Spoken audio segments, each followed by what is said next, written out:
네, 저희 같이 말씀 보시겠습니다. 우리 같이 보실 말씀 마가복음 1장 16절로 우리 20절 말씀 보겠습니다. 마가복음 1장 16절로 20절 말씀, 제가 한 절, 여러분이 한 절 돌아가면서 읽도록 하겠습니다. 갈릴리 해변으로 지나가시다가 시몬과 그 형제 안드레가 바다에 금을 던지는 것을 보시니 그들은 어부라.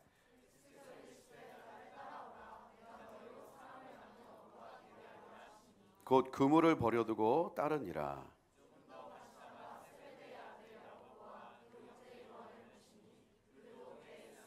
같이 읽겠습니다. 곧 부르시니 그 아버지 세베대를 품꾼들과 함께 버려두고 예수를 따라가니라. 아멘. 하나님께서는 하나님의 뜻을 따라 세상을 이끌어 가십니다. 그리고 누가 뭐라 하든 하나님의 뜻은 반드시 이루어지고, 또 하나님의 뜻을 막을 수 있는 것은 아무것도 없습니다. 네, 하나님께서 일하시는 그 하나님의 그 역사에는 몇 가지 우리가 눈여겨봐야 될 특징들이 있습니다. 첫 번째는 하나님이 역사하실 때는 무조건 하나님의 방법대로 하신다는 겁니다. 그러니까 하나님이 쭉 보시다가 뭐 우리 저기 김 목사가 더 좋은 것 같은데 뭐 이런 게 아니고, 뭐 데이비이 더 좋은 것 같다 이런 게 아니라 하나님은 하나님의 방법대로 하신다는 거예요. 그리고 두 번째는 하나님이 일하실 때는 예측 불허일 때가 많습니다. 어느 날 갑자기 시작될 때가 많아요. 어느 날 갑자기 그날이 오늘이 될 수도 있고 내일이 될 수도 있고. 제가 최근에 어떤 집사님을 뵀는데, 집사님은 아니시죠? 교회는 오래 다니셨죠? 집사님 안 받으신 것 같아요. 이분이 그런 얘기 하시는 거예요. 하나님 너무 만나고 싶은데 만나는 게 두렵다. 네, 왜냐하면 만나면 어떻게 될지를 예상하는 거예요. 자기 인생이 끝났다는 거지, 예상하는 거죠. 혹시 이 중에 그런 분 계십니까? 만나고 싶은데 만나는 게 두려우신 분 계십니까? 실컷 놀다가 죽기 직전에 만난다든지 그런 거 없죠. 어쨌든 하나님은 하나님의 일을 하시는데 예측불허, 어느 날 갑자기 시작된다는 겁니다. 그리고 세 번째 특징이, 하나님은 하나님의 일을 하실 때 반드시 하나님의 사람을 필요로 하십니다. 그래서 이 세 가지가 딱 맞았을 때가 바로 우리가 부흥이 왔다 이렇게 말합니다. 여러분, 벌써 우리가 이제 며칠만 지나면 2023년이 끝납니다. 시간이 너무 금방 가죠. 우리 아마 여기 그 앞에 있는 우리 초등학생들은 전혀 감동이 없을 거예요. 시간이 금방 간다는 게, 2024년이 온다는 게 그냥 뭐 감동이 없겠죠. 그러나 이제 한 뭐 20대 중학생만 돼도 요새는 그런 좀 마음이 있지 않을까. 중학생들도 좀 그런 마음 있지 않아요? 시간이 너무 빨리 간다 이런 거. 그렇잖아요. 그렇죠? 워낙 요새는 뭐 세상이 빠르고 시간도 빨리 가니까. 그리고 2023년을 돌아보면 참 많은 일들이 있었어요. 전쟁도 많았고, 또 경제적인 문제, 사회적인 문제, 또 우리나라가 올해 2023년에 가장 대두됐던 문제 중에 하나가 이제 출산율 같은 거. 아기가 정말 없다. 제가 어제 어제죠? 어제가 크리스마스였죠? 정말 빨라 시간이. 벌써 크리스마스가 몇 주 된 것 같은 느낌이야. 제가 어제 크리스마스 예배 갔다가 집에 가다가 진짜 충격적인 걸 봤어요. 아니 그 반려견과 함께 가시는 분은 많이 봤고, 그 중에서도 상당히 임팩트가 있었던 게 그 유모차였거든요.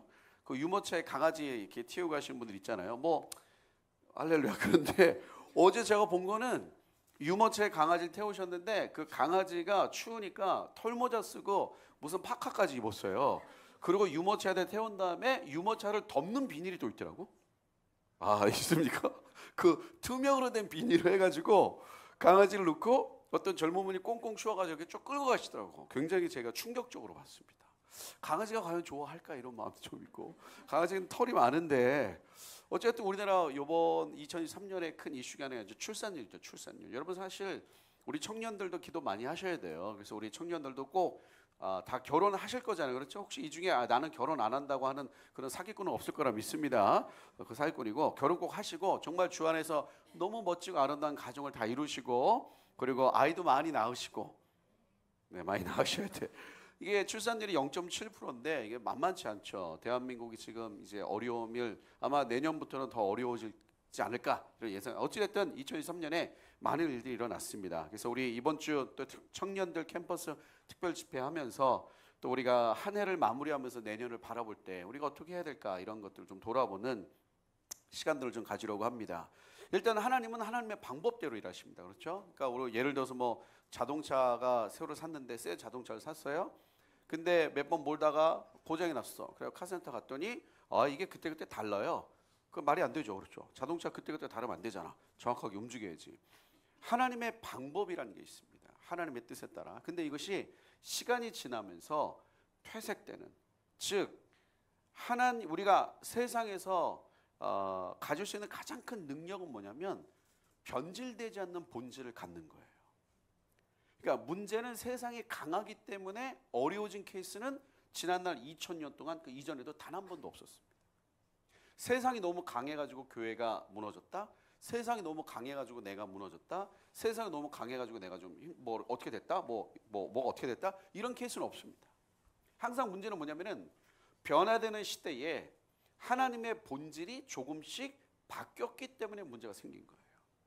댐도 원래 만들어준 그대로 있으면 문제가 없지만 틈이 생기면 무너지는 것처럼, 그래서 시간이 지나갈 때 하나님의 방법, 그 하나님의 방법이 약간씩 왜곡된 케이스들, 그런 것 때문에 생긴 문제들이 굉장히 많고, 그것이 영적으로 오염을 시키고, 그 오염된 시대에 태어난 세대가 오염된 물이 진짜 물인지를 알고 커서 오염된 세대로 일어나니까 하나님의 역사를 제대로 이루지 못하는 케이스들이 많이 있습니다. 그런 의미에서 오늘 우리가 읽은 이 본문의 시대적 상황과 우리가 있는 시대적 상황을 좀 비교하면 교집합이 하나 딱 나오더라고요. 제가 좀 고민을 하다가 오늘 우리 청년들과 어떤 마음으로 좀 나눌까, 2024년을 좀 어떤 마음이 좀 있을까 하다가 이 말씀을 보는데, 이 시대로 우리 시대랑 교집합이 하나 딱 나오더라고요. 자, 일단 이 예수님 시대에는 외적인 문제가 뭐였냐, 로마가 지배하고 있었습니다. 즉 뭐냐면 이스라엘 민족이 자신들의 힘으로 뭔가 선택할 수 있는 게 없었어요. 이때만 해도 로마는 굉장히 강력했습니다. 뭐 선택이 있나? 로마가 이제 어마어마한. 그리고 뭐 그 이후로도 로마는 굉장히 강대했고, 그리고 이스라엘 자체를 로마가 지배했기 때문에 이스라엘은 로마의 어떤 그 지배하라 있었기 때문에 소위 말하는 로마의 지배력을 벗어날 수 있는 방법이 없었어요. 그냥 예를 들어서 로마가 오른쪽, 그럼 이스라엘 오른쪽 가야 돼. 어쩔 수 없어. 로마 왼쪽, 그럼 왼쪽으로 가야 돼. 자, 구약 시대에는 하나님께서 이스라엘을 다스릴 리더들을 세 종류의 리더를 보내셨죠. 여러분 잘 아시는, 첫 번째는 왕이 있었고, 두 번째는 제사장이 있었고, 세 번째는 선지자가 있었습니다. 근데 이 제사장 중에서는 다윗의 시대를 지나면서 소위 말하는 대제사장, 사독 계열, 이 다윗과 함께 그 새로운 시대를 열었던 사독의 후예들, 그 뒤를 잇는 계보, 사독 제사장들이 대부분 다 제사장의 계를 쭉 이어왔어요. 물론 이제 시간이 지나면서 좀 오염되게 되었지만 결정적으로 말라기 선지자 이후로 세례 요한까지 400년의 영적인 어둠 시간이 있었는데, 그 중간에 마카비 혁명이라고 있었어요. 그러니까 이게 원래는 모르겠습니다. 뭐 진짜 동기는 모르겠지만 어쨌든 로마 이 주변국의 이 압제에서 로마가 막 지배할 때 종교의 자유를 좀 이루고자 이렇게 일어났던 혁명이야. 근데 그게 나중에 막 정치 연구로 가고 막 복잡하게 됐죠. 어쨌든 그게 혁명이 좀 성공했어. 혁명이 좀 성공해가지고 하스모니안 왕조라는 왕조가 좀 있었습니다. 우리 성경이나 이런 데 표시 잘 안 돼. 왜냐면 말라기 선지자 이후로 그걸 끝나는 것처럼 보이니까. 그러나 그 순간에 이스라엘에는 하스모니안 왕조라는 왕조가 있었는데, 이때 하스모니안 왕조가 혁명을 일으킬 때 이때 힘을 줬던 사람들이 바리새파 사람들이에요. 이 바리새인들. 그래서 이 바리새인은 쭉 올라가면 후예가 누구죠? 시작이 서기관. 옛날에는요 이런 책이 없었습니다. 우리 지금은 뭐 우리 초등학생들도 다 글자 알잖아요. 우리 글씨 다 읽을 줄 알지? 다 읽을 줄 알 거예요. 어느 정도 읽을 줄 알 거예요. 사실 요즘에 뭐 8살, 9살 중학생만 돼도 책 다 읽죠. 근데 옛날에는 글씨를 읽는 사람이 흔치 않았습니다. 그래서 성경에 보면 서기관들, 이런 사람들이 사실은 글을 이렇게 쓰는 기록, 왜냐면 그 당시에 어떤 일이 있었다고 기록을 남기는 게 글인데, 글을 쓸 수 있는 굉장히 큰 능력이었단 말이에요. 그리고 단순히 글을 쓰면서 동시에 그들은 뭐냐, 그 당시에 책이 없었기 때문에 구전으로 전승될 때가 되게 많았어요. 그러니까 스승님한테 뭔가를 배우면 그 지식이라는 게 외워서 가는 거야. 지금처럼 뭐 검색해서 바로 나오는 이게 아니라, 옛날에 그래서 머리가 좋았어. 그대로 외워가지고 막 그대로 가는. 그래서 이 서기관의 쭉 계열들이 사실 바리새인들이었는데, 제사장 계열들은 소위 말하는 위쪽 상류층들을 장악하고 있었고, 바리새인들은 점점 쭉 가다가 서기관들이니까 자연스럽게 이들이 누가 되느냐, 율법학자, 율법을 가르치는 사람이 됩니다. 그래서 율법학자, 성경 보면 율법학자, 서기관, 그리고 율법학자들 중에서도 가장 좀 위치가 높은 사람들을 랍비라고 부르는 거예요. 그래서 율법학자, 랍비, 서기관 사실 다 같은 의미입니다. 그래서 이 율법학자 서기관들은 자연스럽게 형태가 어떻게 되냐면은 사람들 속으로 들어갈 수밖에 없었어. 그래서 사람들을 소위 말하는 어떻게 평민운동식으로. 그래서 이 바리새파 사람들을 중심으로 하스모니아 왕조가 확 혁명을 일으키고 성공이 됐기 때문에 이들이 힘을 가서 어떻게 되느냐. 그러니까 은근히 이 바리새파 서기관들과 제사장 간에 갈등이 있었어요. 이게 완력이 있었단 말이에요. 그래서 이 바리새파가 하스모니아 왕조를 딱 잡고 혁명을 일으키면서 사독 계열의 제사장으로 왔던 이걸 확 뒤바꿉니다.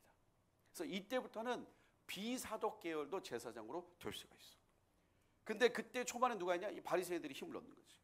예세요, 뭐 이런 거 있잖아. 요즘만 제가 우리 청년들만 해도 대충 아시죠? 요즘 정치권이 막 시끌시끌하죠. 뭐 비대위원장 누가 되셨다. 제일 중요한 건 뭐죠? 공천 막 이런 거잖아. 뭐 누구 국회의원 내보내 막 이런 거. 그래서 바리새파 사람들 뒤에서 누구 막 세워 이렇게 되는 거야. 그래서 그때부터는 시간이 지나면서 어떻게 됐냐? 자연스럽게 이 대제사장 그룹이 로마가 완전히 그 다음에 이제 하스모니아 왕가 무너졌어요. 그래서 로마가 완전히 딱 장악을 하면서 대제사장은 이스라엘이라는 민족의 자치구를 형성하는, 어떻게 보면 자치민족이잖아. 로마의 지배받았지만 자치의 어떤 나름대로의 자치가 있잖아요. 이 자치의 대제사장이 최고 권력을 가졌기 때문에 또 왕적인 기능도 했단 말이에요. 그래서 대제사장은 자연스럽게 로마의 권력에 동조하는 사람이 세워줄 수밖에 없던 시대입니다. 그래서 사실은 대제사장 계열이 굉장히 헬라화되어 있었다. 그래서 여러분 나중에 예루살렘 가시면은 그 뭐 이런 거죠. 뭐 이런 거예요. 예를 들어서 우리나라 옛날에 뭐 일제 시대에 어떤 사람이 우리는 뭐 일제를 거부한다. 우리 조선의 독립을 위하여라는 어떤 유명한 지도자가 있었다고 쳐요. 근데 그 지도자 집에 갔더니 전부 다 일본풍이야. 그럼 약간 안 맞지 않아? 우리 뭐 조선의 독립을 위하여. 근데 집에 갔더니 전부 다 다다미에 뭐 다 이렇게 돼 있어. 왜냐면 그때 대제사장 집에가 지금 예루살렘에 가면 성전 바로 앞에 대제사장 집이라고 추정되는 그 집이 있어요. 아마 가보신 분도 있을 텐데 거기 가보면 전부 다 헬라식이야. 그러니까 양식 자체가 헬라식이야. 다 로마식. 그래서 그 당시는 대제사장 계열 자체가 굉장히 헬라화되어 있었고 정치권으로 묶여 있었기 때문에 이스라엘을 전체 큰 방향성을 끌고 가는 리더십 그룹 자체가 굉장히 혼탁해졌던 시대다. 그런 거 밑으로 쭉 내려왔던 바리새파 사람들.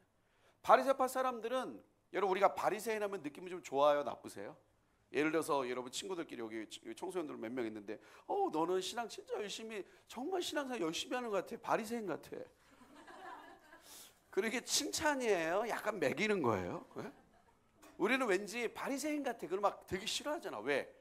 그러면 바리새인 하면 대표적으로 나오는 게 뭐죠? 율법이잖아. 그럼 우리는 왠지 율법 하면 되게 거부감이 있어. 예를 들어서 우리 청년들도 형은 진짜 되게 하나님 앞에 되게 바로 서 있는 것 같아. 되게 율법적이야. 그러니까 좋아야 되는 건 칭찬이 약간 애매하잖아. 왜냐면 어느 순간 우리는 은혜로 구원받는다는 게 굉장히 강하기 때문에 율법이란 데 거부감이 굉장히 어떤 그 심리적 저항이 있지만 사실은 율법은 버릴 수가 없는 거죠. 로마서와 야고보서는 달라요, 똑같아요. 똑같은 거예요, 이게 똑같은 거. 자, 우리 여기 초등학생이 우리 나이 선생님 손바닥 보이죠? 우리 동우 선생님 손바닥 보이지? 그러면 이게 진짜일까, 이게 진짜일까? 그걸 나이랑 동우라서 싸울 수 있어요. 내가 선생님 손바닥 봤는데 이렇게 생겼어. 그때 동우가 아니야, 내가 봤는데 이렇게 생겼어. 그때 나이가 아니야, 이렇게 생겼어. 이렇게 생겼어. 그럼 사실 제가 봤을 때 뭐예요? 귀여워 이렇게 되잖아. 어머 얘네 되게 귀여워. 하나님 보셔서 그런 거예요. 율법과 은혜를 따진다는 거 이거야. 하나님 앞에서는 요거와 요거의 차이인데 사실은 같은 거죠. 그래서 우리가 바리새인들 그러면 물론 제가 바리새인이 다 옳다 이런 것보다는 바리새인 그러면 약간 율법적 막 그래가지고 바리새인들은 오해가 있는데 바리새인들이 했던 순기능도 있었어요. 근데 그 성경에 보면 뭐 독사의 삐 뭐 이거 뭐 회치라 무덤들아 나고 독사의 베이비 뭐 이런 거 막 예수님 막 이렇게 날리시는데 근데 보면 이제 맥락상 보면 바리새인도 온건파가 있었고 강경파가 있었는데 뭐 일부 학자들의 주장에 의하면 예수님이 이렇게 날렸던 독사의 삐라고 날렸던 바리새인들은 주로 강경파 쪽이 많다. 온건파는 예수님이 특별히 막 찔렀던 적이 별로 없다 이렇게 말해요. 왜냐하면 바리새인들이 깊숙이 들어가 있었기 때문에 그러니까 일반 이스라엘 사람들이 정말 하나님의 율법대로 일어나기를 원하는 마음으로 시작했던 게 되게 많아요. 그래서 그들이 만들었던 게 뭐죠? 회당입니다. 그래서 바리새인들은 회당 중심으로 곳곳에 들어가요. 자, 그러다가 이건 우리가 조금 짚고 넘어가야 되겠는데, 시간이 좀 지나가면서 이제 예수님이 죽으시고 부활하시고 이제 초대 교회가 시작이 됩니다. 초대 교회는 지금과 같았을까요? 달랐을까요? 달랐겠죠. 일단 승희 자매처럼 우리 일행강사처럼 막 이런 거 없었을 거 아니야. 그리고 그때는 뭐죠? 예배 스타일도 우리랑 완전히 달랐겠고, 그리고 그때는 모이면 주로 제일 많이 하는 게 성찬식이고 이런 거 많이 했단 말이에요. 그러면서 뭔가 오늘날의 우리 교회라는 것이 헬라, 로마 교회를 지나가면서 약간씩 달라진 것들이 있는데, 그 중에 대표적인 게 뭐냐? 교회라는 인식을 처음에 초대 교인들은, 예수님 믿는 사람들 공동체죠, 교회죠. 이 교회를 성전으로 인식했을까요? 회당 같은 인식이 있었을까요? 자, 우리는 그런 거 있잖아. 우리 한국 교회는 교회 하면은 성전이에요, 회당이에요? 성전이죠, 성전.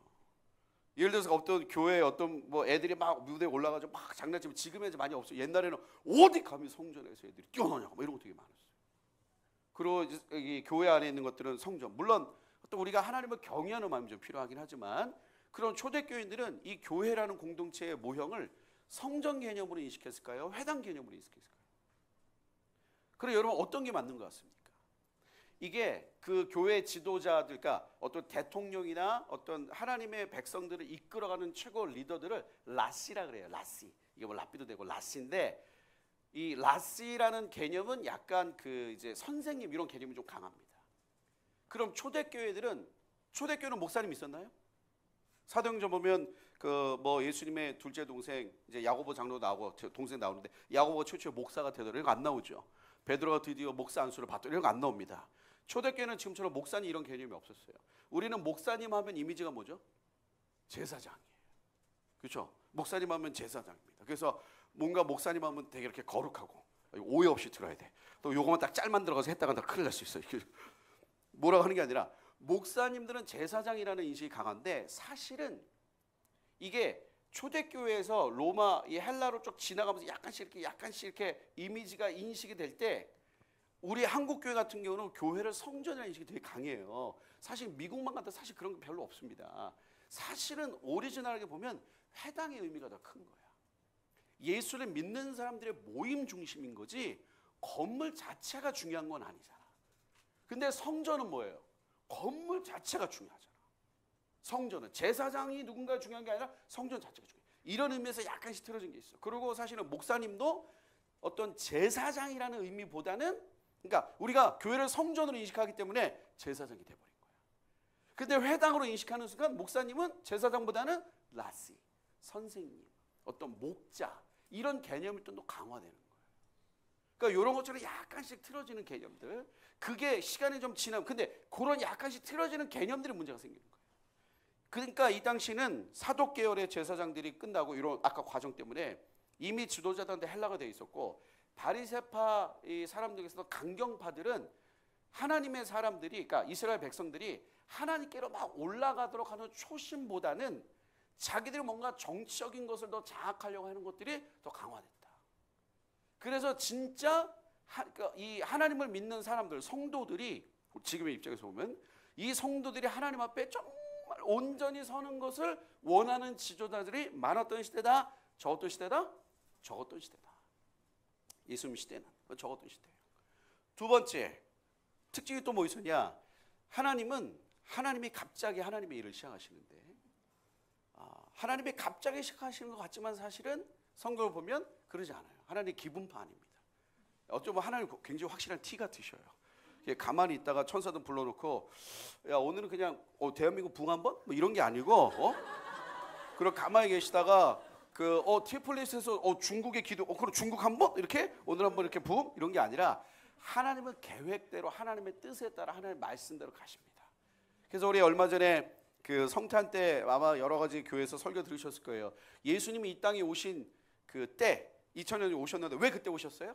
때가 참해. 그러니까 다른 그 어떤 모든 상황보다 중요한 건 뭐냐? 때가 참해.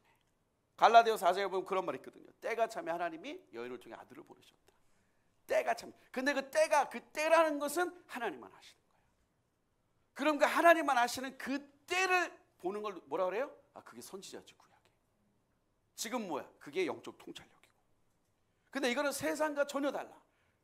예를 들어서 그 북이스라엘 시대 가장 왕성했던 그 아합의 아버지, 이름 뭐였다? 오므리 왕조 때는 이스라엘이 굉장히 강성했던 것 같지만 영적으로는 굉장히 무너졌잖아요.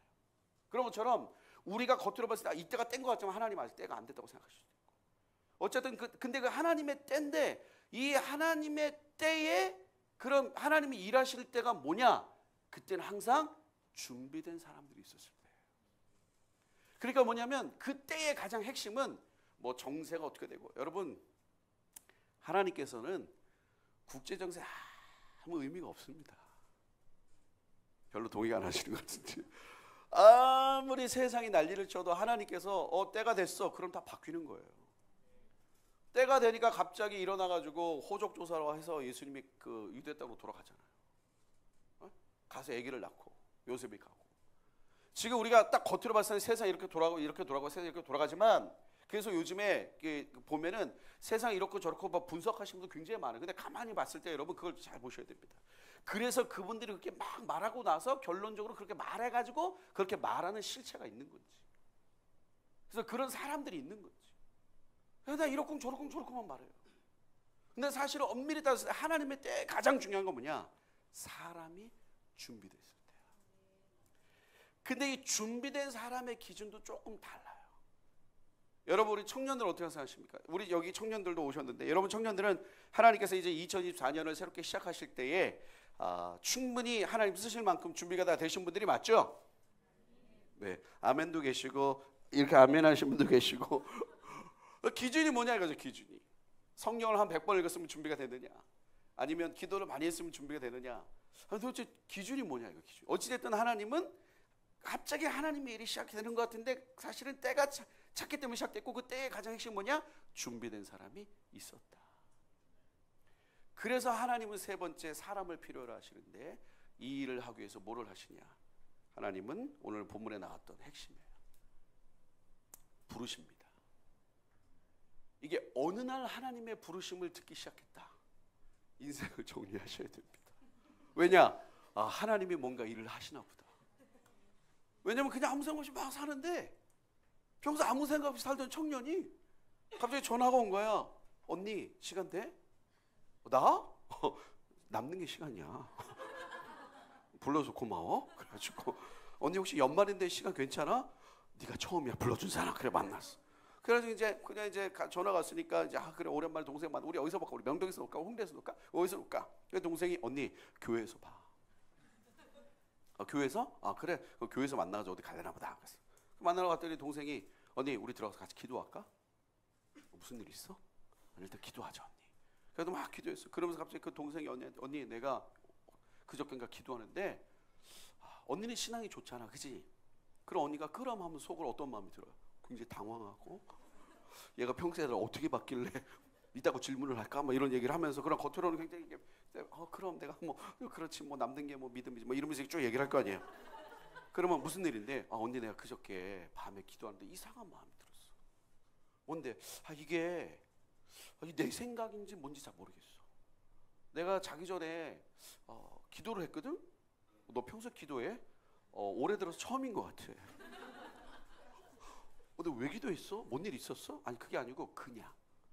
여러분 요럴 때는 약간 인생 정리하셔야 돼. 갑자기 평범한 막 살던 애가 그냥 기도해. 여러분 그냥 절대 기도 못합니다.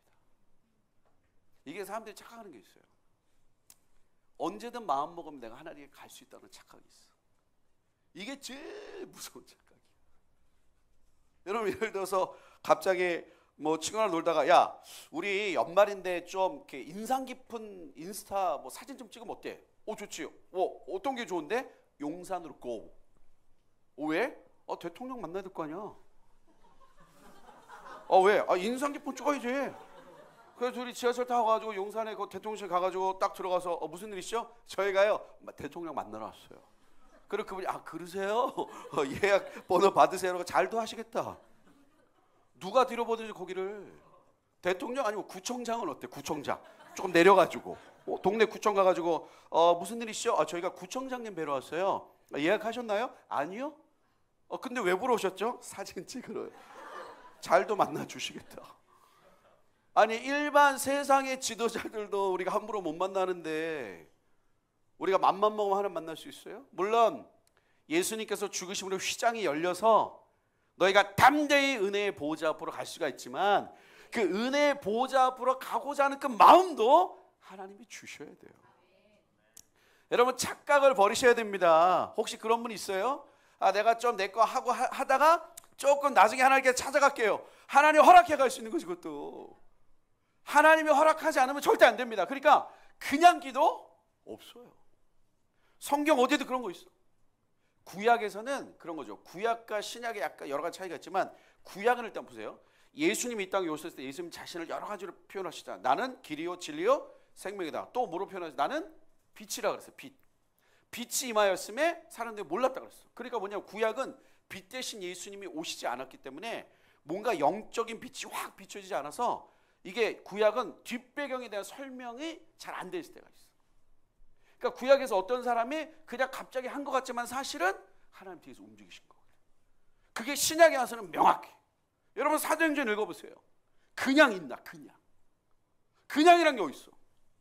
누군가 길을 지나다 그냥 기도하더라.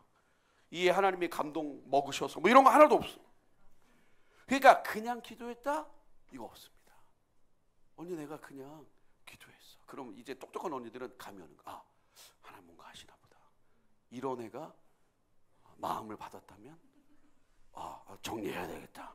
그래 뭔데? 그냥 내가 그냥 기도했는데 갑자기 내 마음에 그냥 기도하는데 그런 생각이 좀 들렸어.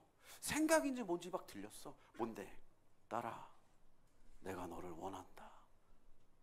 그래서 언니 내가 처음에 이게 무슨 말이지 그랬어.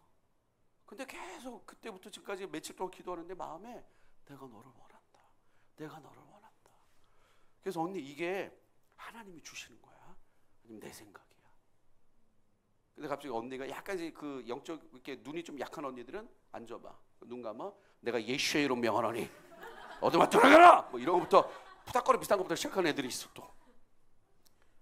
여러분 하나님은 부르세요.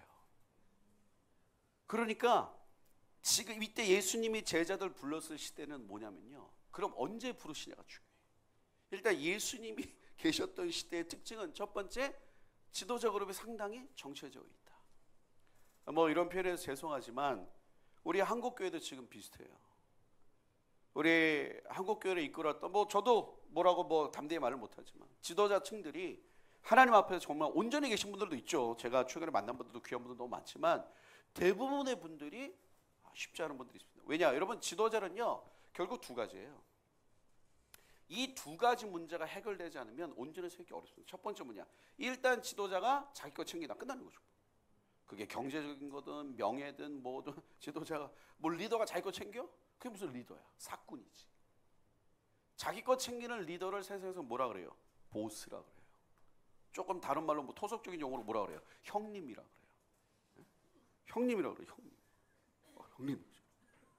가끔 목사님 중에 형님 같은 분들이 계세요. 형님. 물론 형님인데 무슨 맥락인지 아시죠? 또 이상하게 또 이런 거마다 또 오래가 또 짧은데 무슨 맥락인지 아시잖아요. 그렇죠? 어쨌든 리더가 자기 걸 챙기기 시작하면 심각한 문제가 생깁니다. 두 번째, 리더가 사람들한테 관심을 잃으면 끝나는 거예요. 자, 그런데 리더가 사람들한테 관심을 잃을 때 어떤 관심이냐?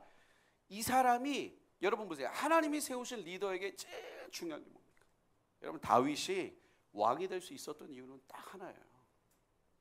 예배를 드렸기 때문에 하나님을 사랑했기 때문에 그렇죠. 근데 다윗은 알았어. 하나님이 뭘 원하시는지. 하나님은 이스라엘의 왕을 원하신 게 아니었어. 하나님이 이스라엘에 뭘 원하셨어요? 목자를 원하셨어. 다윗은 그걸 알았어.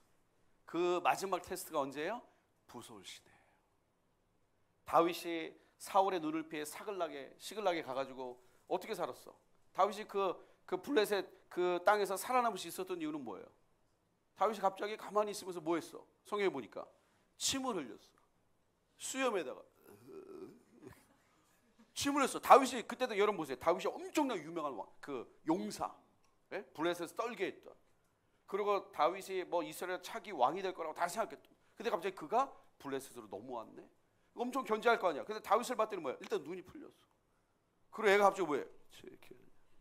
옛날에 제가 군대 갈 때 교회 형이 저한테 그래. 야, 너 군대 가기 싫지? 솔직히 말해서 좀 그래요. 그럼 내가 3개월 만에 돌아올 수 있는 방법을 가르쳐 줄게. 오늘 진짜 마음이 막 동하더라고. 우리 충만한 선생님 또 혹해가지고 또 적으시면 그냥 어떻게 하면 돼요? 그 형이 나한테 딱 3가지 얘기했어. 아침에 딱 기상하잖아. 누가 뭐라 하든지 너는 운동장으로 직진하면 돼. 그래서 거기서 철봉을 닦아. 그리고 눈을 좀 풀어. 그리고 침을 흘려. 그리고 침을 흘리면서 철봉을 닦잖아. 너 3개월만 이거 해. 버텨. 그럼 너는 돌아올 수 있어. 거의 무슨 내가 축사할 뻔했잖아. 그 형한테 축사할 뻔했잖아. 이런 분위기야. 다윗이 갔는데 그러니까 다윗이 거기서 막 피하고 그러고 살았다가 마지막 다윗이 블레셋과의 전쟁에 동참하게 됩니다. 블레셋 5 왕이 이스라엘과 싸우는데 그때 만약에 다윗이 선봉장에 있었거든요. 근데 만약에 다윗이 선봉장에 나가서 이스라엘을 죽였다면 다윗은 왕이 못 됐을 거예요. 왜? 피를 묻혔기 때문에. 근데 하나님 역사하셔서 그 블레셋의 5 왕 중에 여러 왕들이 안 된다. 얘 괜히 뒤에서 우리 치면 어떡하냐 그래가지고 빽 시켰잖아. 그래서 돌아왔더니 자기 가족하고 친구가 다 어떻게 돼? 다 잡혀갔어. 에돔 족속으로. 그리고 저 이스라엘 남쪽에 저 사막 쪽으로 다 뒤로 도망갔어. 그래서 이스라엘 남쪽으로 다윗이 가가지고 막 같이 다윗과 함께 있어도 수백 명의 그 전우의 형제 다 뭐라 그랬어? 다윗을 어떻게 하려고 그랬어요? 죽여버리려고 그랬잖아. 당신 때문에 결국 이 지경 됐다고. 그때 다윗이 진짜 대단한 건 뭐죠? 그 즉시 하나님께 물어보잖아. 뭐라고? 쫓아갈까요? 말까요? 그러니까 이게 다윗이 참 대단했던 그거예요. 우리 같으면 야 침착해라 아니면 또 막 삐질 수 있죠. 다윗이 야 그렇잖아도 너무한 거 아니냐. 내가 나 때문에 잡혀간 것도 아니고 그렇다고 너 그렇게 나면 어떡하냐고. 이런 것도 아니고 다윗 그 즉시 하나님 쫓아갈까요? 또 주님이 쫓아가라 그러잖아. 그래서 다윗이 쫓아가다가 부솔 시내라고 있어요. 이 부솔 시내를 딱 건너면 이제 사막이 시작돼. 진짜 희한하게 여러분 나중에 가시잖아요. 부솔 시내까지 물이 있어. 근데 여기서부터 저기거든. 지금 옛날엔 더 컸지만 넘어가는 순간 진짜 황량해. 땅이 희한하게 딱 바뀌더라고. 근데 그 사막으로 들어가면 찾을 길이 없어. 왜? 그때 무슨 표지판이 있어요. 길이 있어요. 검색이 있어. 근데 어쨌든 다윗이 딱 넘어가려고 하는데 같이 갔던 400명 중에 절반이 그 부솔 시내 앞에서 어떻게 했어요? 멈췄잖아. 나 못 가겠다. 왜? 나 지쳤다. 힘들다. 그래서 다윗이 두고 갑니다. 가다가 막 쫓아가는데 버려진 애굽 소년 한 명을 발견해. 그 사막에서. 여러분 다윗은요 목자였기 때문에 잃어버리고 버려진 한 사람에 대한 가치를 알았어요. 여러분 생각해보세요. 자기 가족이 다 잡혀갔어. 한시가 급한데 그 사막에 버려진 전혀 모르는 애굽애야. 다른 민족의 애를 소년을 보고 다윗이 그냥 지나치지 않았어. 데리고 와라. 그때 사람들 뭐라 그랬어요? 안 됩니다. 지금 바쁘다고. 한시라도 빨리 가야 되는데.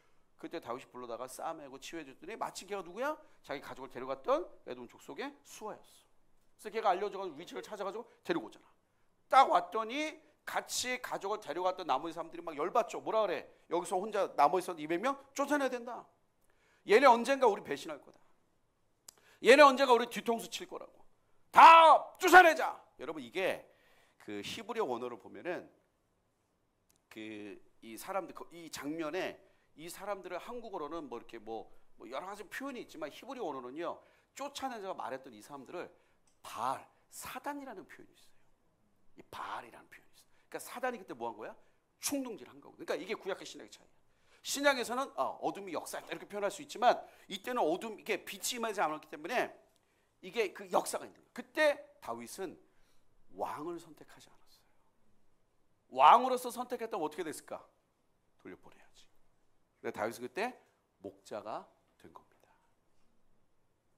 그래서 하나님이 다윗을 왕으로 했어요. 그러니까 그 리더들이 진짜 하나님의 사람들을 볼 때 어떻게 바라보냐가 정말 중요한 거예요. 그럼 여러분 생각해보세요. 목자가 양들을 몰고 데려가잖아. 그럼 목자가 해야 되는 가장 큰 역할이 뭐죠?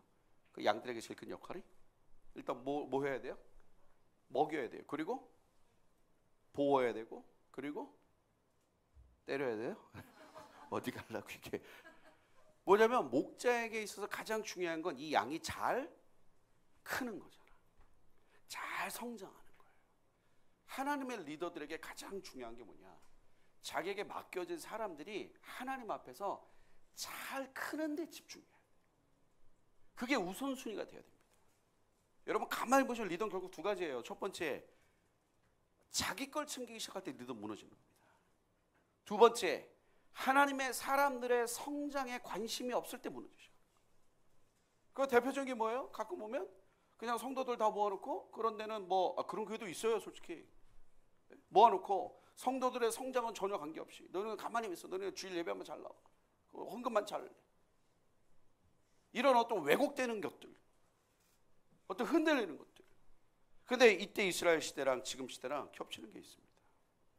그리고 이때 그 지도자들이 그렇게 어려워졌기 때문에 사람들이, 이스라엘 백성들 자체도 혼탁된 게 되게 많았죠. 그래서 예수님 보세요. 여러분 지금 마가복음 같은데, 마태복음 같은데 보면 예수님이 설교하실 때 복음서에 보면 예수님이 계속 설교하시는 그 설교의 핵심 내용이 뭡니까? 그 당시 이스라엘 백성들이 잘못 생각하고 있었던 하나님의 말씀들을 조종하는 거잖아요. 그렇죠? 다시 튜닝하는 거잖아. 대표적인 뭐예요? 팔복. 그 8가지 복에 대해 설명할 때 그 당시에 사람들이 생각했던 복의 개념과 예수님이 생각하는 복의 개념이 전혀 다르잖아. 완전 전혀 다르잖아. 그러니까 예수님 그걸 자꾸 조종하는 거예요. 조종하는 거예요. 왜? 그럼 왜 이런 일이 벌어졌어요? 이렇게 되니까. 이런 상황에 예수님께서 새로운 시대를 열기 위해서 어떻게 하셨냐? 갈릴리 해변으로 지나가시다가 사람들을 부르십니다. 그 제자들을 부르세요. 여러분, 하나님의 방법 부르시고 그 부르심 앞에 그물을 버려두고 따라가는 자들이 딱 일어날 때 그때 역사가 시작되는 거예요. 그래서 여러분 주변에 2024년에 청년들이 갑자기 그냥 평범하게 살던 청년인데 갑자기 전화 와가지고 형, 누나 뭐 만나가 해서 만났더니 내가 갑자기 요새 그냥 기도가 나와. 그러면 약간 이거 좀 정신 차려야 되겠다 이렇게 생각하시고, 그리고 갑자기 내가 주님을 따르기로 했어. 그럼 확실한 거예요. 네가 왜 따라가냐? 그냥 평소대로 살아라.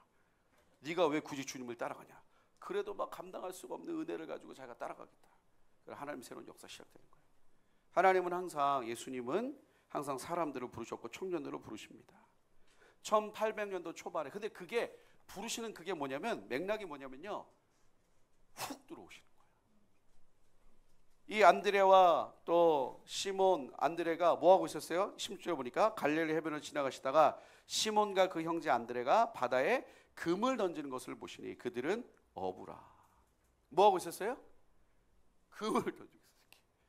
그물을 던지고 있었는데 예수님이 갑자기 가시다가 나를 따라오라, 나를 따르라.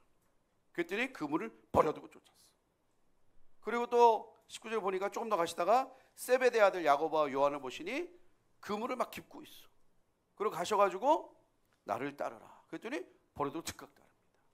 물론 이제 약간 이런 맥락은 있어요. 이 당시에는 랍비들이 이스라엘 전역을 다니다가 자기 제자들을 불렀어요. 그래서 예수님은 그 당시 랍비로 인식됐기 때문에 그 당시 시몬과 형제 안드레는 그물을 버려두고 쫓아간 것 중에 하나 뭐냐면은 자기가 랍비의 제자로 부름받았다고 착각을 했기 때문에 쫓아간 거예요. 그래서 중간중간 보면 그 예수님 이렇게 조종을 하시죠. 어찌됐든 불렀을 때 즉각 따라가는 거예요. 여러분 이게 사실 우리가 본문을 읽으니까 그런 거지 쉽지 않습니다. 여러분 하나님의 부르심은 우리가 막 예배드리고 할 때도 하나님의 부르시면 어느 날 들어올 때 있어요. 어느 날 훅 아무 생각 없이 지하철역 타고 쭉 내려가는데 갑자기 그냥 아무 생각 없이 에스컬레이터 타고 쭉 그냥 아무 생각 없이, 보통 여러분 가끔 보면 제가 에스컬레이터 탈 때 이렇게 가끔 사람들 살피거든요. 왜냐면 에스컬레이터 서 있을 때가 제일 무방비할 때예요. 여러분 사실 에스컬레이터 탈 때 되게 이렇게 막 이렇게 각오하고 타는 분 계십니까? 막 이렇게 타고 막 이렇게 대부분 타는 순간 스위치 끌 때가 많아. 대부분 그래서 표정들이 딱 타잖아. 뭐 이렇게 꽂거나 이런 거 보든지 아니면 그런 거 안 하는 분 대부분 그냥 타 이렇게. 거의 스위치 끄고 타거든 이렇게. 근데 여러분 에스컬레이터 아무 생각 없이 딱 탔는데 갑자기 그냥 아무 생각 없이 에스컬레이터 딱 보고 있는데 저 앞에 글씨가 하나 보이는 거예요. 저 앞에 글씨가 하나 딱 보이는 거예요. 뭔가 가만히 봤더니 이렇게 뭐 이대요 뭐 이런 것도 보일 수 있고. 근데 그걸 가만히 보는데 갑자기 마음에 깊은 감동이 오는 거예요. 전혀 맥락 없이 나를 따르라. 근데 희한하게 내 마음에 그 순간 내 의지와는 관계없이 불이 붙은 거예요. 나를 따르라. 네. 그러면서 에스컬레이터 타기 전에는 아무 생각 없었다가 내릴 때는 나를 따르라. 그렇게. 이럴 때가 있어요. 이럴 때가 있습니다, 여러분. 대부분 하나님께, 물론 이제 진지하게 기도하다가 부름받았던 사람도 있지만 여러분 1802년 미국의 코네티컷의 한 농장에서 한 청년이 열심히 아버지와 함께 일을 하고 있었습니다. 어떤 일을 했는지 정확히 역사적 묘사가 없기 때문에 몰라. 농장에서 아버지와 함께 일했으니까 뭐죠? 곡괭이질을 했나? 아니면 뭘 했나? 내가 열심히 일했을 거 아니야. 열심히 일하고 있었던 어떤 청년에게 그 마음에 갑자기 마가복음 16절 15절 말씀이 불이 붙은 거예요. 마가복음 16절 15절 뭐라 그러냐? 온 천하에 다니며 만민에게 복음을 전파하라. 불이 확 붙어서 갑자기 그 청년이 막 일하다 말고 갑자기 온 천하에 복음을 전하면서 온 천하에 그 불이 확 붙었어. 그 청년이 사무엘 밀스잖아요. 우리나라 진짜 어렵고 정말 가난하고 힘들었던 전쟁 직후, 여러분 대한민국 전쟁 직후는 진짜 쉽지 않았어요. 그때 너무너무 힘들었을 때 그 중에서도 정말 가난했던 사람들 모여 살던 동네가 있을 때 저쪽 강북에 저도 이렇게 기록 보면 정말 끔찍했대요. 그 동네는 그 화장실, 그러니까 지금처럼 지금 여러분 이게 수세식이 얼마나 은혜인지 여러분 수세식이 진짜 은혜란 걸 깨달으셔야 됩니다. 제가 어렸을 때는 수세식 없었어요. 자세히 얘기 안 하겠습니다. 이거 디테일하게 묘사하면 굉장히 리얼해지거든요. 근데 그 동네는 그런 게 없어. 그러니까 그 하나님의 창조 섭리에 따라 일을 보고 동네 가운데다 그걸 모았어. 여러분 상상이 되십니까? 집에 모을 데가 없어. 그러니까 여기 해가지고 모았어. 그런 그 마을 한가운데는 큰 있었어. 그러니까 그게 임재가 어마어마했을 거 아니야. 스멜이. 그럼 또 사람들이 이렇게 술 먹고 가시다가 빠지는 분도 있대. 진짜 여러분, 그리고 정말 그 되게 어려웠대요. 그리고 집이 무슨 그냥 판자떼기 하나 해놓고, 네? 근데 갑자기 20대 중반에 한 청년에게 성령이 막 불을 붙이잖아. 그냥 아무 생각 없이 간다니까. 나는 위대한 목사가 될 것이다. 나는 근데 갑자기 성령이 막 불을 붙여서 그리로 가라. 이게 머리로는 뭐예요? 말도 안 돼. 근데 영이 반응해. 여러분 머리는 말도 안 되는데 영이 반응할 때 특징 뭔지 아십니까? 생각과 눈이 따로 놀아요. 막 눈물이 쏟아지는데 왜 우는지 모르겠어. 그럴 때 있죠. 그 머리로는 이거 아닌데 자기 입술을 막 움직여. 제가 가겠습니다. 고백하면서 여기서 계속 돌아가. 이게 아닌데. 왜냐면 얘가 갑자기 뇌에 통제를 못 받아. 갑자기 그 청년이 나는 위대한 목사 그런데 갑자기 성령이 불을 붙이니까 그 가난하고 어려운 곳을 가라 이거 아니에요. 거기 그 판자떼기 그냥 거적대기 하나 깔고 그 조용기 목사님 가시고 훅 들어오는 거예요. 여러분, 이게 어렸을 때부터 막 준비하면서 컸던 사람도 있어. 로버트 윌더 같은 사람은 사무엘 밀즈와 함께 그 SV 로버트 윌더는 10살 때부터 준비하면 선교사를 컸기도 했지만 대부분 하나님의 사람들을 역사로 움직였던 사람들 보면 훅 부르십니다. 2024년에 저는 정말 이 일들이 일어나기를 소망합니다. 왜냐하면 이때 당시랑 지금은요 공통된 특징이 뭐냐? 어떤 일이 일어나기에 너무너무 불가능한 시대예요. 이렇게 생각할 수 있죠. 아니 그러면 아까 송 교수님 말한 대로 준비된 사람들이 나올 때 하나님께서 부르신다고 하는데, 그러면 지금 이 시대 우리 청년들이 준비가 너무 안 됐다. 여러분 역사를 가만히 보시면 하나님이 하나님의 사람들을 부르실 때 하시는 가장 큰 준비가 뭔지 아십니까? 이걸 혹시 여기 회중에 계신 분들께 맞추는 분이 계시면 제가 과감하게 한번 쏘겠습니다. 끝나고. 뭘 쏠지는 얘기 안 했으니까 일단 쏘겠습니다. 하나님의 사람들을 이렇게 부르실 때 역사적으로 보면 나를 막 작업하잖아요. 근데 성경을 읽게 할까요? 뭘 할까요? 하나님이 하신 작업 중에 제일 큰 작업 혹시 이야기해 준 분 계십니까? 우리 청년들 중에 혹시 계십니까? 혹시 오늘 처음 오셨는데 혹시 맞추는 분은 저희 다음 훈련 프로그램에 할인권, 한 0.5% 정도 할인되는, 아니면 얘기했어요 한번 할인권. 혹시 말씀해 보면 계세요? 초등학생한테 물어볼까? 동훈 어떻게 생각하는 거 있어? 그랬구나. 텔레파시로 이렇게 보내주셨어요. 라인 혹시 있어요? 네, 확실해. 혹시 예원이 혹시? 예원. 서인이는? 네. 물론 이제 여러 가지 하나님이 일하시지만 이게 보면 하나님이 갖고 계신 가장 큰, 그럼 하나님이 하셨다 뭐 이렇게 표현하면 좀 그럴 수도 있지만 어쨌든 그 시대적 상황이 준비된 사람들의 공통된 가장 큰 특징이 뭐였냐? 패러다임이 없어요. 그러니까 기존의 것이 없습니다. 그래서 어쩌면 지금이 기회예요. 왜냐? 지금의 청년들은 겉으로 봤을 때 영적 유산이 끊긴 것 같아요. 너무나 많은 청년들 교회를 떠났잖아. 그리고 기존의 게 다 틀렸다는 얘기는 아닙니다. 새 포도주는 새 부대다. 여러분 새 부대가 뭐죠? 새 부대? 여러분 그 가죽 그 가방 새 거 보셨어요? 그 예를 들어서 가죽 잠바는 이렇게 그러니까 완전히 그냥 갓 잡은 가죽으로 가죽 잠바 입으면 어떻게 되죠? 그거는 가죽 잠바를 하지 않습니다. 방탄조끼라고 하는 거예요. 딱딱해. 완전 그러니까 가죽 잠바 같은 거 만들면 그 전에 뭐예요? 막 문지르고 막 하잖아. 왜? 부드럽게 만들려고. 새 부대는 투박합니다. 딱딱해요. 그리고 아주 그냥 거칠어. 왜? 기존의 게 없기 때문에. 오래된 게 아니기 때문에. 어쩌면 지금의 청년들은 하나님의 부르시기에 딱 좋습니다. 왜요? 없어. 오히려 애매하게 은혜 받은 사람들이 더 문제야. 나를 따르라. 지금 아니지 않을까요? 자꾸 돌을 달아. 이렇게 해라. 이게 될까요? 돌을 달아. 근데 아싸리 없는 사람들은 나를 따르라. 네. 이렇게 해라. 네. 왜냐면 이렇게 해라고 했을 때 저항할 수 있는 패러다임이 없어. 왜? 원치 없어.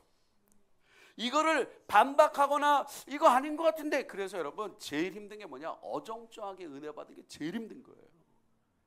그러니까 본인이 좀 어정쩡하게 은혜 받은 것 같다. 그러면 하여간 네가 며칠 안 남으면 좀 정리하시고 2024년에 돌아가셔야 돼. 확실하게 은혜를 받든지 아니면 확실하게 은혜를 받아야 돼. 그러니까 어정쩡하게 은혜 받은 사람들 정리하셔야 된다니까. 확실하게 은혜를 받든지 확실하게 은혜를 받아야지. 어떻게 그걸 포기할까 그러다고? 주님 제가 말씀 들어보니까 어정쩡하게 은혜 받았는데 굿바이 뭐 이렇게 할 수 없잖아. 그렇다고 제가 청산하겠습니다. 제가 어정쩡한 걸로 해서 뭐 그렇게 하실 분 계세요? 쉽지 않잖아. 확실하게 은혜 받아야지. 왜냐면 어정쩡하게 은혜 받은 게 제일 힘든 게 뭐냐? 자꾸 기존의 걸 가져와 가지고 틀은 거야. 우리가 이제 사역할 때 그런 얘기 하거든요. 네가 가지고 있는 패러다임에 사역의 현장을 놓지 말아라. 그런 사람들이 문제를 일으키는 거예요. 왜? 잘 갖고 있는 패러다임을 사역의 현장으로 여기다 놓으니까 이게 맞나? 이게 안 되지. 이게 사역의 현장의 패러다임을 자꾸 바꿔야지. 그 패러다임을 바꾸되 본질은 그대로 가지고 있어야 되지만. 그래서 어쩌면 그래서 여러분 보세요. 예수님은 갈릴리의 제자들을 부르셨습니다. 갈릴리의 제자들은 틀이 없어요. 어떻게 보면 이방화 됐잖아. 헬라화 됐잖아. 어떻게 보면 그 예수님 이후의 시대에 가장 좋은 그릇이야. 왜요? 예수님 이후는 이스라엘을 향한 것이 아니라 헬라를 향해 나가야 되기 때문에. 그래서 예수님은 헬라화된 이방이라 불리는 갈릴리에서 불렀는지도 모릅니다. 여러분 우리 한국교회 청년들은 어찌 보면 지금 그런 시기에 있는 것 같아요. 이때 하나님께서 새로운 일을 시작하실 수 있다고 믿습니다. 지금 이때예요. 그래서 이거 뭐 우리가 인위적으로 할 수 있는 게 없습니다. 어쨌든 2024년에 하나님께서 우리 청년들을 그냥 훅 부르시는 그런 은혜가 있기를 바랍니다. 그리고 이것에 그물을 버려두고 즉각 움직일 수 있는 청년들이 있기를 바랍니다. 우리 뒤에 계신 분 옆에서 한번 격려하실까요? 주님의 이름을 부르십니다. 우리 같이 한번 찬양하고 우리 찬양팀 나와서 한번 도와주시고 같이 한번 기도했으면 좋겠습니다.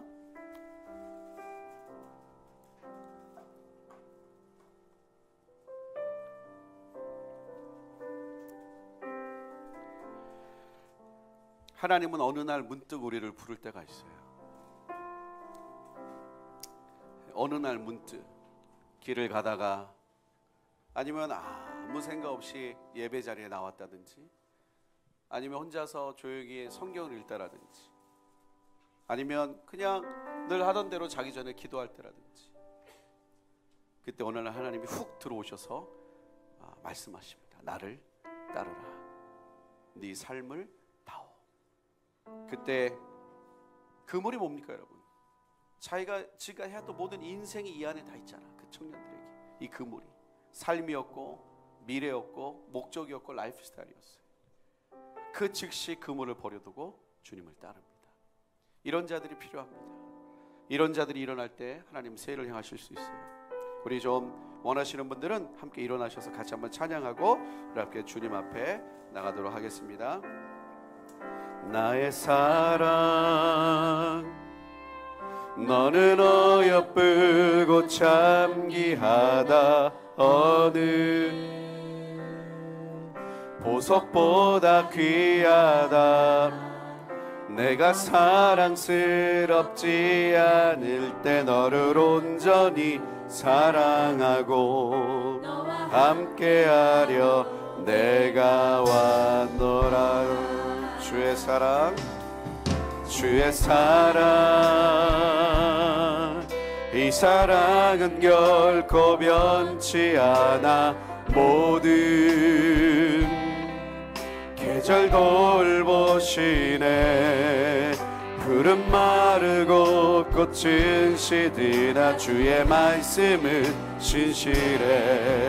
실수가 없으신 주만 바라라. 주님의 나라와 뜻이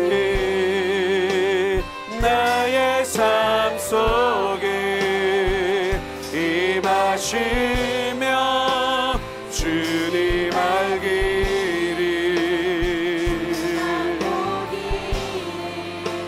소망이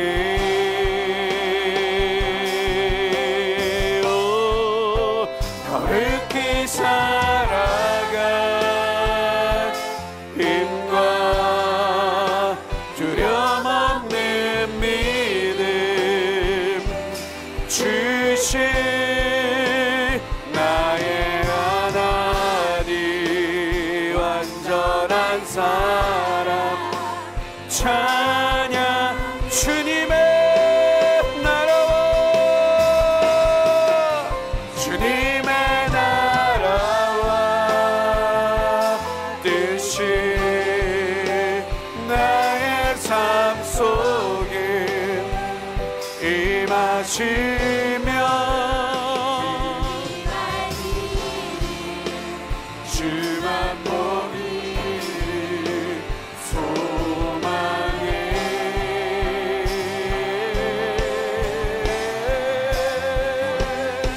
살아가 힘과 두려움 없는 믿음 주신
하나님의 방법대로 하나님의 부르심을 따라올 하나님의 청년들을 찾고 계십니다. 그래서 지금이 가장 최고의 시기일 수 있어요. 이 땅의 청년들은 텅 비어 있습니다. 이 땅의 청년들은 메말라 있습니다. 이 땅의 청년들은 영적 유산과 멀리 떨어져 있습니다. 패러다임 자체가 없어요. 그래서 우리 주님께서 부르실 때에 순전하게 일어날 수 있습니다. 여러분, 하나님은 깨끗한 걸 제일 기뻐하세요. 하나님은 그 첫사랑을 제일 기뻐하십니다. 패러다임 없이 그냥 순전하게 그 부르심 하나 때문에, 그 은혜 때문에 주님을 따를 청년들이 필요한 시대입니다. 우리 먼저는 우리를 좀 올려드립시다. 하나님 불러주십시오. 그리고 하나님의 부르심이 더 곤고해지고 견고해지게 하여 주옵소서. 하나님 부르심이 흔들리는 분 있습니까? 하나님 더 강하게 일어나게 하여 주옵소서. 하나님 정말 이 하나님의 부르심 가운데 더 온전히 일어나게 하여 주옵소서. 하나님이 하나님의 부르심을 듣게 하여 주옵소서. 내 영이 하나님의 부르심을 다시 듣게 하여 주옵소서. 우리 함께 기도하며 나갑니다. 주여,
우리 한 번 더 기도합니다. 이제 2023년을 마무리하는 이때에 많은 생각이 들 수 있고 또 우리 새롭게 2024년을 준비해야 됩니다. 내가 어디로 가는지, 내가 무엇을 하는지보다 더 우선되는 것이 나는 하나님께로 가고 있는가, 하나님이 나를 부르셨는가, 하나님이 나와 함께하는 것보다 더 중요한 것이 내가 하나님과 함께하는 것인가, 내가 필요한 것에 하나님을 끌어들이는 것이 아니라 하나님의 필요에 내가 들어가고 있는가. 여러분, 오늘 이 밤에 성령님이 우리와 함께 하시는데 그분의 도움을 좀 받으셔야 돼요. 아니, 전적으로 그분의 도움을 받아야 합니다. 성령님 도와주세요. 이성도 아니고 감성도 아닌 영으로 주님의 부르심 앞에 서게 하여 주옵소서. 오늘 이 저녁에 내가 가지고 있는 모든 왜곡된 생각들과 잘못된 개념들은 떠나가게 하여 주시고 하나님의 부르심 앞에 다시 서게 하여 주옵소서. 여러분, 연약하고 아무것도 없고 다 끝났다고 생각하십니까? 그래서 하나님이 쓰실 수 있어요. 하나님은 마른 뼈로 하여금 군대가 되게 하시는 분이십니다. 하나님의 부르심이 중요한 거예요. 나의 어떤 것보다 더 먼저가 하나님의 부르심이 중요한 것입니다. 성령 하나님, 오늘 이 밤에 다시 서게 하여 주옵소서. 영으로 반응하게 하여 주옵소서. 함께 기도하며 나갑니다. 주여,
우리 하나만 더 기도합니다. 우리 괜찮으면 눈을 감고 두 손 들고 함께 청년들을 위해 기도합니다.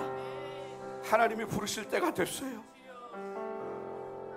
정말 이 시대에 정말 이 세대를 끌고 갈 리더들이 사라진 시대처럼 보입니다. 수많은 리더들이 신실했지만 결국 자기 걸 챙깁니다. 수많은 리더들이 자기가 하나님 앞에 어떠하면 관심이 있어도 결국 하나님의 사람들이 더 하나님 앞에 서는 곳에서 뒤로 물러선 자들이 많아요. 우리 시간 기도할 때 하나님, 이 땅의 청년들 불러 주옵소서. 하나님, 이제 한국교회에 새로운 부흥을 이끌어갈, 또 주님 다시 오심을 준비할 주님 거룩한 부흥을 이끌어갈 청년들 불러 주시옵소서. 그물을 버려두고 주님을 따라갈 청년들을 깨워 주옵소서. 각 캠퍼스마다 다시 부흥을 주옵소서. 각 교회 청년부마다 새바람을 일으켜 주옵소서. 여러분, 제가 셋을 세겠습니다. 전부 다 주여 기도하고 있습니다. 하나, 둘, 셋.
세대를 위해서 기도할 때 이곳에서 드려지는 모든 기도가 이 땅 가운데 응답되어지고 이루어질 줄 믿습니다. 우리 온 마음 다해서 함께 기도하겠습니다.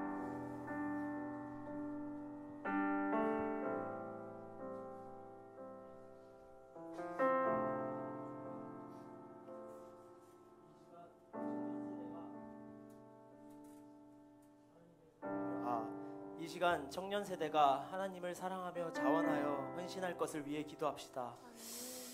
주님, 정말 세상을 바라보면 너무나도 많은 유혹이 있습니다. 그리고 그 유혹에 넘어가는 청년도 보입니다. 주님, 일어나게 하여 주시옵소서. 주의 말씀이 맛이 내게 어찌 그리 단지요 내 입의 꿀보다 더 다니이다. 하나님의 말씀과 비교할 수 있는 것은 아무것도 없습니다. 주님, 세상의 맛과는 비교할 수 없는 말씀의 단맛을 알아 하나님께 헌신하는 청년들이 일어나게 하여 주시옵소서. 세상의 것을 사랑하지 않고 하나님만 사랑하는 주의 청년이 일어나게 하여 주시옵소서. 세상의 것을 따르지 않고 하나님만 따르는 청년이 일어나게 하여 주시옵소서. 세상의 것을 사랑하지 않고 하나님만 사랑하겠습니다. 세상의 것을 따르지 않고 하나님을 따르겠습니다. 주님, 불러주시옵소서. 저희가 그 말씀에 순종하기 원합니다. 이 시대 패러다임을 바꾸어 주시옵소서. 하나님의 청년들을 불러주시옵소서. 주님, 정말 우리가 하나님의 얼굴을 구하고 바라봅니다. 이 세대에 하나님을 향한 사랑이 넘쳐나게 하여 주시옵소서. 주의 백성이 거룩한 옷을 입고 즐거이 헌신하게 하여 주시옵소서. 새벽 이슬 같은 주의 청년들이 주께로 나올지어다. 하나님을 사랑하며 자원하는 세대가 일어날지어다. 함께 기도하겠습니다.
자발적인 선교 부흥을 올려드리기 원합니다.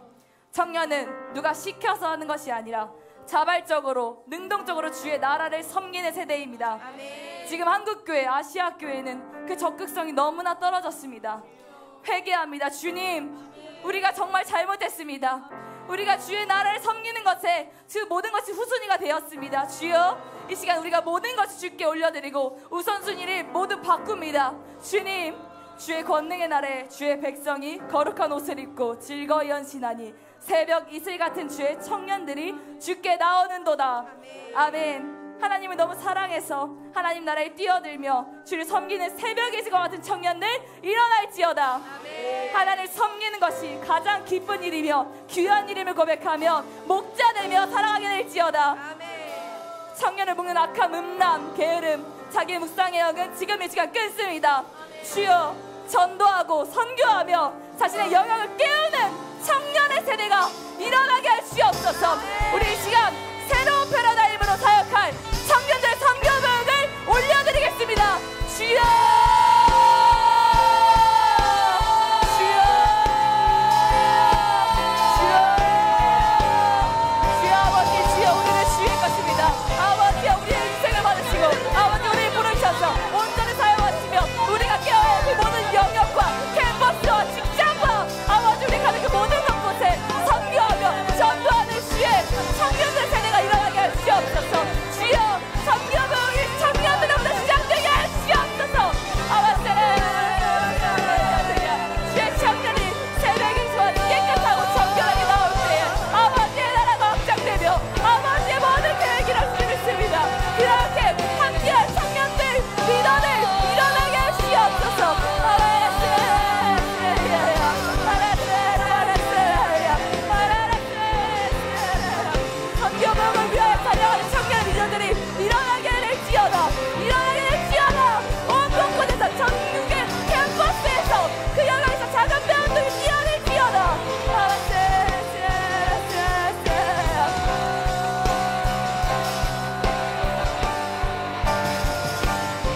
그렇습니다. 이것이 우리 청년 세대의 고백이 될 줄 믿습니다. 살아도 주를 위해, 죽어도 주를 위해, 우리를 위해서 기꺼이 자신의 생명을 드린 우리 예수님을 따르는 그 길에 우리 청년들이 기꺼이 헌신하며 걸어가게 될 줄 믿습니다. 우리 하나님께서는 주의 일들을 감당할 자들을 찾고 계십니다. 주의 부르심에 순종할 자, 주의 역사를 감당할 자, 주의 부흥을 일으킬 리더들을 찾고 계십니다. 하나님, 다가올 24년도에는 거룩한 이 청년의 무리가 일어나는 것을 보게 하여 주옵소서. 기꺼이 자신의 삶을 들여 주께 헌신하며 이 마지막 시대에 청년들을 깨우고 살리는 리더들이 허다하게 일어나게 될 줄 믿습니다. 하나님, 그 부흥의 날을 속히 보게 하여 주옵소서. 우리 청년 세대를 묶고 있던 모든 어려움과 제약들이 다 끊어지게 하여 주시고 예수 그리스도의 빛이 비추어져서 이제는 나를 위해 살지 않고 예수 그리스도를 위해 사는 거룩한 청년들, 헌신하는 새벽의 수가 같은 청년들이 주 앞에 나올 수 있도록 주여 기름 부어 주옵소서. 그래서 우리가 속히 보기를 원합니다. 거룩한 청년의 무리가 일어날 때에 우리 한국 교회도 살고 우리 아시아 교회도 살고 온 열방도 함께 살 줄 믿사오니 주여 새 일을 속히 행하여 주옵소서. 우리를 통하여 주의 오실 길이 속히 예비되어지게 하여 주옵소서. 그렇게 우리를 사용하시고 우리 청년 세대를 통하여서 새 일을 행하실 주님을 찬양합니다. 주님 기대합니다. 감사하며 거룩하신 예수 그리스도 이름으로 함께 기도합니다. 아멘. 주께 영광의 박수 올려드립시다. 아멘.